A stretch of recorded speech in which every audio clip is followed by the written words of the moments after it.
एक दुर्घटना पहलगाम की भी हुई, हमला हुआ सीमा पार के आतंकियों के द्वारा, 26 भारतीय नागरिकों की उनका धर्म पूछकर हत्या की। लेकिन उसके चलते सारे देश में प्रचंड दुख और क्रोध की लहर पैदा हुई।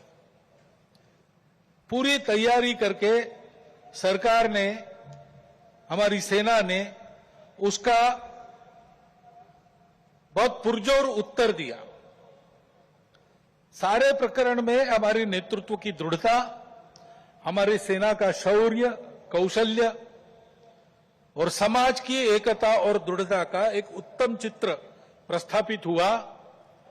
और यह भी वह घटना हमको सिखा गई कि यद्यपि हम सबके प्रति मित्रभाव रखते हैं और रखेंगे, फिर भी अपने सुरक्षा के विषय में हमको अधिकाधिक सजग रहना पड़ेगा, समर्थ बनना पड़ेगा। क्योंकि इस घटना के बाद दुनिया में विभिन्न देशों ने अपनी अपनी जो भूमिका ली, उसमें हमारी ये भी ध्यान में आया कि हमारे मित्र कौन कौन है और कहां तक है। देश के अंदर भी अशांति फैलाने वाले असंवैधानिक उग्रवादी या संविधान विरोधी कहिए उग्रवादी नक्सली आंदोलन पर शासन और प्रशासन की दृढ़ कार्रवाई भी हुई।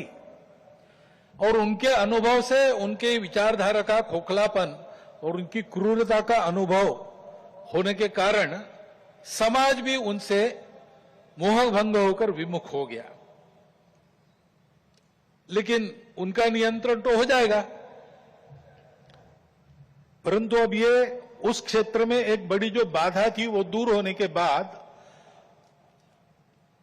उस क्षेत्र में न्याय की स्थापना हो, विकास वहां तक पहुंचे, सद्भावना, संवेदना और सामरस्य वहां स्थापित हो, इसके लिए समाज की भी और शासन प्रशासन की भी योजनाएं चलनी पड़ेगी। क्योंकि इनका अभाव ही ऐसे उग्रवादी ताकतों के पनपने का कारण बनता है। इससे त्रस्त मनुष्य दूसरा कुछ उपाय दिखता नहीं, इसलिए निराश होकर उनको प्रश्रय देता है। ये न हो इसलिए ऐसी योजना